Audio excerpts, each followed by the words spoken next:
ঢাকায় চলচ্চিত্রের অমর নায়ক সালমান শাহর মৃত্যুর প্রায় ৩ দশক পর নতুন করে আলোচনায় হত্যা মামলা। বিমানবন্দর থেকে গ্রেপ্তার হয়েছে মামলার অন্যতম আসামি খল অভিনেতা ডন। তবে এখনও অধরা মামলার প্রধান আসামি সামিরা সহ অন্যরা। এতেই প্রশ্ন উঠেছে, এতদিন প্রকাশ্যে ঘুরে বেড়ানো ডন ও অন্য আসামিদের পেছনে আসলে কার হাত রয়েছে?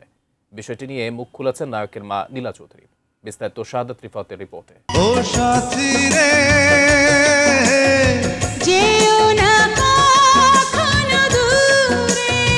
১৯৯৬ সালের ৬ সেপ্টেম্বর রহস্যজনকভাবে মারা যান ঢাকাই চলচ্চিত্রের ক্ষণজন্মা নায়ক সালমান শাহ।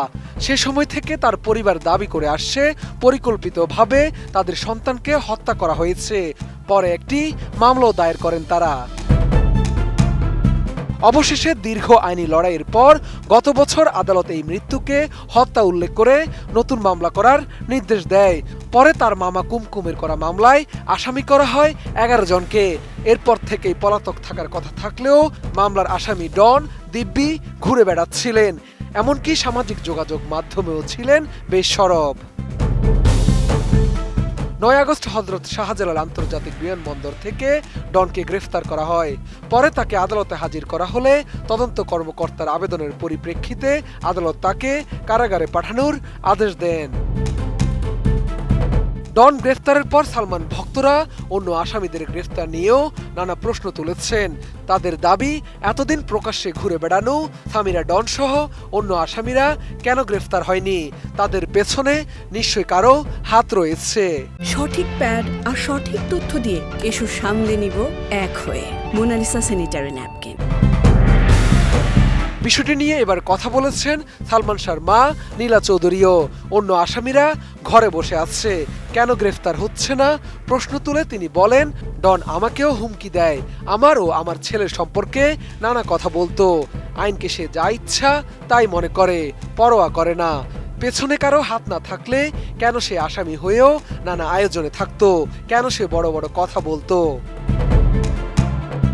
নীলা চৌধুরী আরো বলেন, ডন সবসময় বলে এসেছে সালমান তার বন্ধু। এ কথাটাও সঠিক নয়। সে কিভাবে আমার ছেলের বন্ধু হয়? তাকে সালমান আশ্রয় দিয়েছিল আমার বাসায়, আমাদের বাসায় মাঝে মধ্যে থাকতো সে। পরে দেখা গেল তারা ভালো নয়, তখন ডনকে বের করে দেয়া হয়। সামিরা ও তারা ছিল একই রকম, এদের কারো ভালো উদ্দেশ্য ছিল না।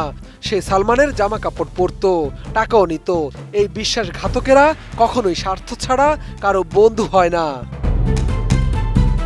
সালমান শাহর মা নীলা চৌধুরী মনে করেন, ডনদের হাত অনেক লম্বা, তাদের কেউ না কেউ প্রশ্রয় দেয়। গত বছর হত্যা মামলা দায়ের করার পরেও কেউ ধরা পড়েনি।